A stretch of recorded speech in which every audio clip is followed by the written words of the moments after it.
age 7. I thought, just like those carpets, all struggles in my life must end one day. I believed that with every suffering, there will be a relief. And with that, I waited.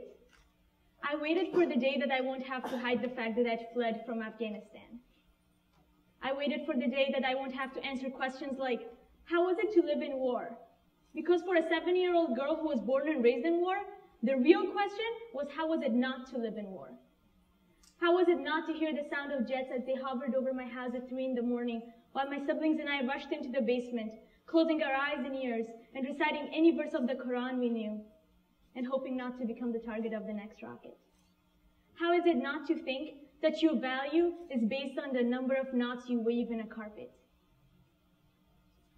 13 years later, I stand on the street of Kabul and I look around. I see military convoys moving around, trying to avoid crushing the concrete blocks they have put on their way. And through the thick dust they create, I see hundreds of children wandering around, begging, washing cars, and asking themselves the same question. How is it not to live in war? Watching these children ask themselves that question 13 years after I myself had struggled with it makes me wonder. After spending billions of dollars and losing countless amounts of lives and efforts, the people of Afghanistan still don't know how is it not to live in war. Why haven't those billions of dollars worked? What is it that has made the history of Afghanistan into one of perpetual war? These questions stayed with me as I traveled to visit a very important figure in my life, a man of 62 who has lost his eyesight and could barely hear me, one of my first teachers. I sat with him on the floor and I shared with him what I saw on the streets of Kabul. And I asked him what he thought about the increasing lack of security in Afghanistan. And he paused for a second. He said that he was going to be selfish and tell me that he was happy to have lost his eyesight so he didn't have to see the children beg instead of going to school. He said he was glad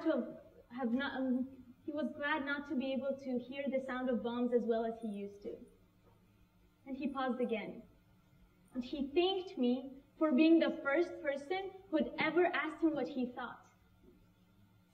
That day, my teacher left me with one of the most valuable lessons I've learned in life, which is the value of people.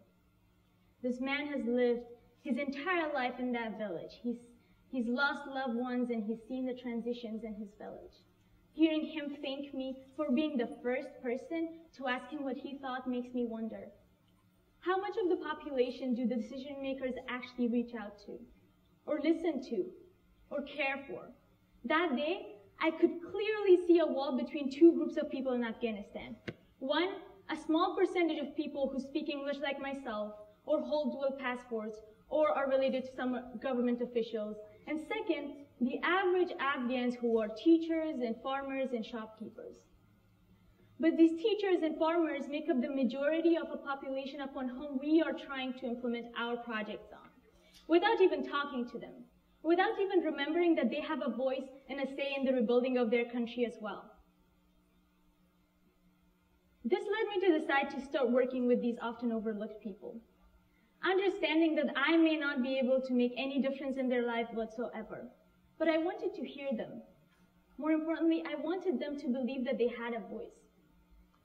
And it was their brilliant minds that led me to start a marketing firm that markets Afghan women's handmade products in the US. Most of the women I work with are not educated. Some of them are not even allowed to leave their homes. And with a few of them, I can't even communicate because I don't speak their tribal language. But I think we communicate. We communicate through the flowers they embroider and the products they produce and send.